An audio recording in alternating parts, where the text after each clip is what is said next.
Na primeira parte, vimos como Moisés passou de príncipe do Egito a fugitivo no deserto. Agora, vamos acompanhar sua transformação em líder de uma nação, enfrentando faraós, pragas e milagres para cumprir sua missão divina. Você está pronto para continuar essa jornada épica? E se você gostar do vídeo, deixe seu like, comente e compartilhe. Sua interação é muito importante para nós.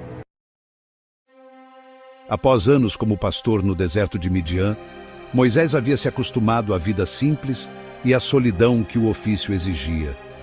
Cada dia era uma rotina previsível: conduzir os rebanhos, buscar pastagens e água e descansar sob o vasto céu estrelado do deserto.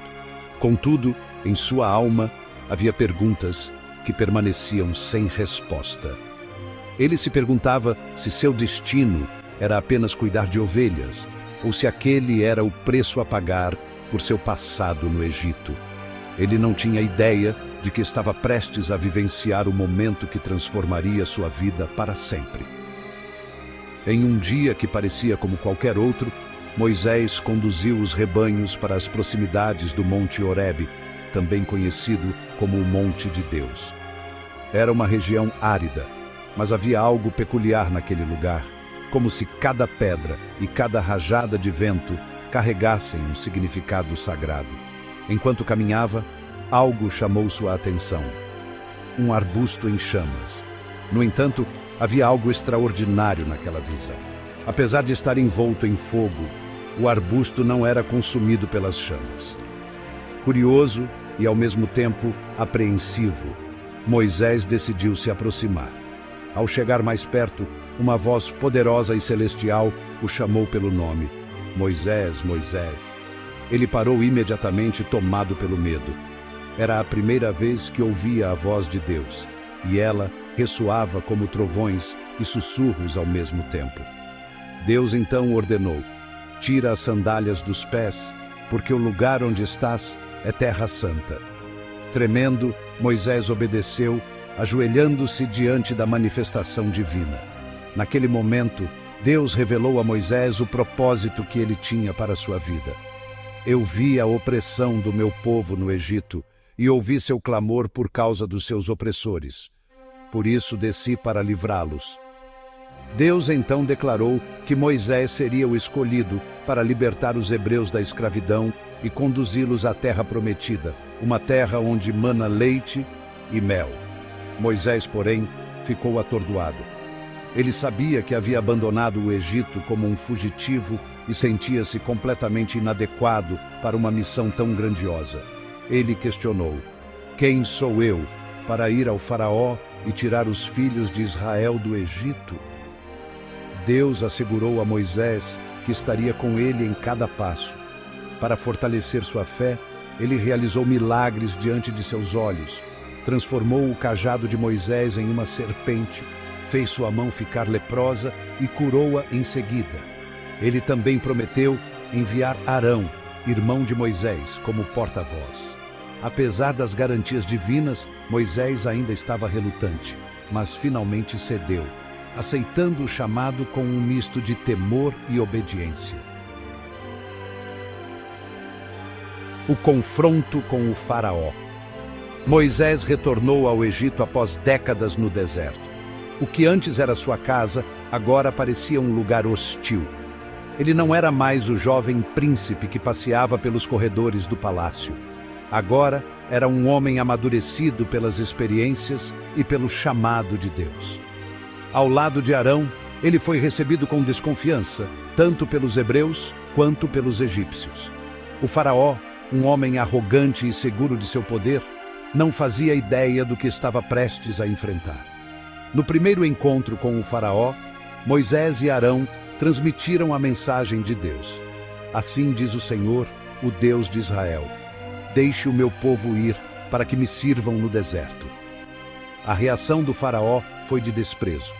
Ele riu e respondeu: quem é o Senhor, para que eu obedeça à sua voz e deixe Israel ir? Não conheço o Senhor, e não deixarei Israel ir.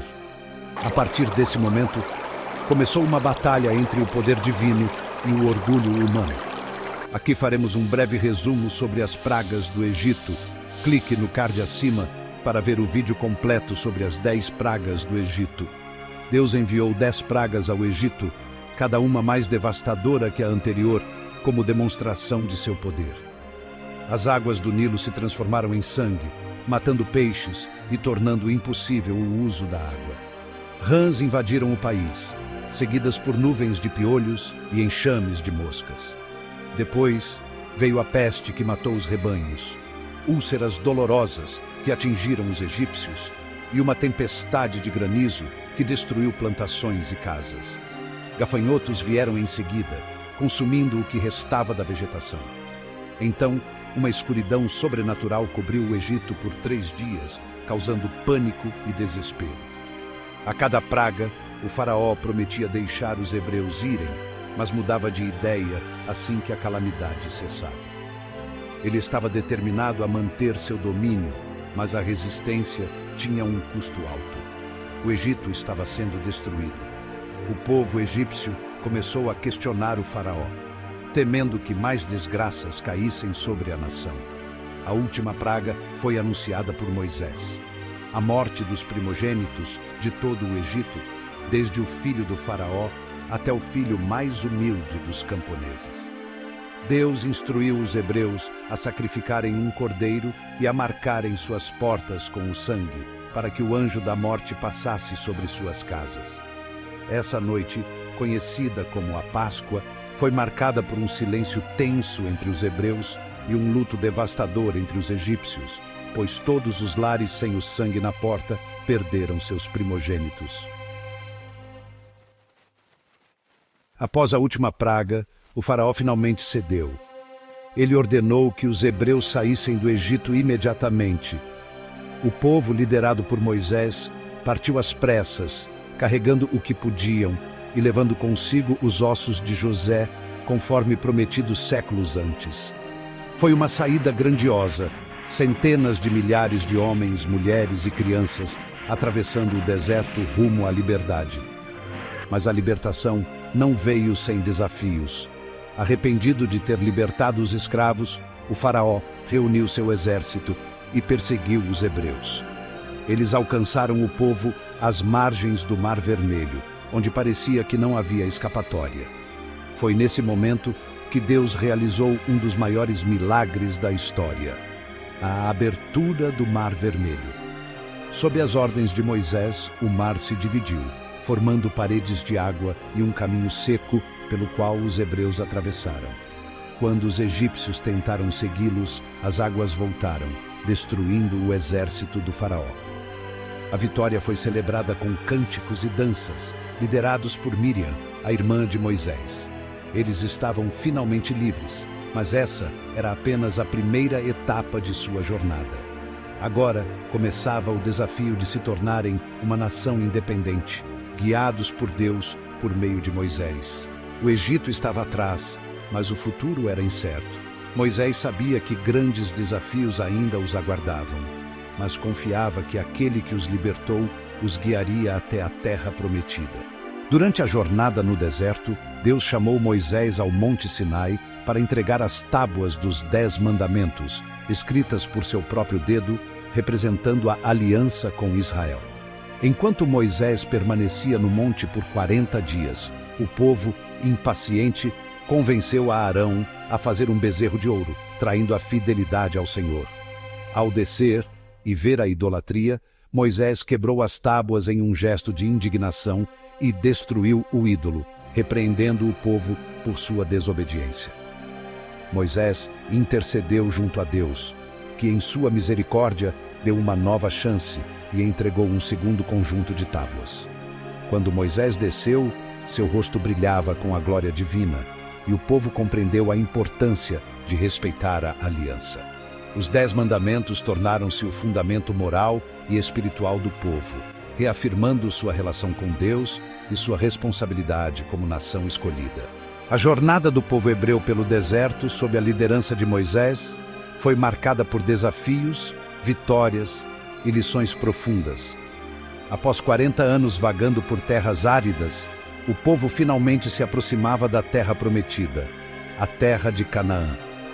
Moisés, agora com idade avançada, sabia que sua missão estava chegando ao fim. Mas antes de despedir-se, ele teria um último encontro com Deus, um momento que selaria sua jornada e o papel que desempenhou na história de seu povo. Deus chamou Moisés ao Monte Nebo, uma elevação imponente com vista para a terra prometida. O vento soprava forte enquanto ele subia lentamente, cada passo carregado de significado. Moisés não lideraria o povo na travessia final para Canaã. Essa tarefa caberia a Josué, seu fiel sucessor. Mas, do alto do monte, Deus lhe concederia um presente especial, uma visão panorâmica da terra que seria o lar de seu povo, um cumprimento da promessa feita séculos antes a Abraão, Isaque e Jacó. Ao chegar ao topo, Moisés ergueu os olhos e contemplou a vasta terra. Ele viu as colinas, os vales férteis, os rios que corriam cheios de vida e as cidades distantes. Ali estava a promessa, viva e real. Com lágrimas nos olhos, ele agradeceu a Deus por permitir que ele visse o destino de seu povo, mesmo sabendo que seus pés nunca pisariam naquela terra. Então, Deus falou com Moisés uma última vez. Com palavras carregadas de autoridade e amor, Deus relembrou Moisés de tudo o que ele havia feito. Desde o momento em que foi salvo das águas do Nilo, até o dia em que confrontou o faraó com firmeza, e os longos anos de peregrinação, liderando um povo muitas vezes rebelde. Cada momento foi parte de um plano maior. Deus também reafirmou a aliança com Israel, garantindo que, mesmo com os desafios que ainda enfrentariam, ele estaria sempre com eles. No alto do Monte Nebo, Moisés entregou seu espírito ao Criador. Ele não morreu com sofrimento ou dor. Foi um momento de paz e plenitude. A Bíblia descreve que Deus mesmo cuidou de seu sepultamento, em um local desconhecido. Moisés, o servo fiel, descansou após uma vida dedicada à missão divina e ao bem de seu povo. Para o povo hebreu, a perda de Moisés foi um momento de grande tristeza, mas também de reflexão. Eles entenderam que, embora Moisés não estivesse mais com eles, seu legado e sua liderança continuariam vivos por meio das leis, dos ensinamentos e da promessa que ele entregou. Sob a liderança de Josué, o povo finalmente cruzaria o rio Jordão e tomaria posse da terra prometida, mas sempre lembrando de Moisés como o libertador que Deus usou para guiá-los. Mas essa história merece um vídeo dedicado. E assim, o capítulo final da vida de Moisés nos lembra da importância da fé, da obediência e do compromisso com um propósito maior. Moisés, o homem que falou face a face com Deus, nos deixou uma história de redenção, coragem e amor incondicional pelo seu povo. Seu nome ecoa através dos séculos como um símbolo de liderança e devoção. E sua história continua a inspirar, mostrando que os planos de Deus são sempre maiores do que podemos imaginar. Nunca mais se levantou em Israel profeta como Moisés, a quem o Senhor conheceu face a face. Deuteronômio 34:10. E assim encerramos a incrível história de Moisés, um homem escolhido por Deus para liderar, inspirar e transformar uma nação. Seu legado nos ensina sobre fé, coragem e obediência, mostrando que, mesmo diante dos maiores desafios, podemos cumprir o propósito que nos foi dado. Se essa história tocou você, não se esqueça de curtir, compartilhar e se inscrever no canal para mais conteúdos como este. Obrigado por nos acompanhar e até o próximo vídeo.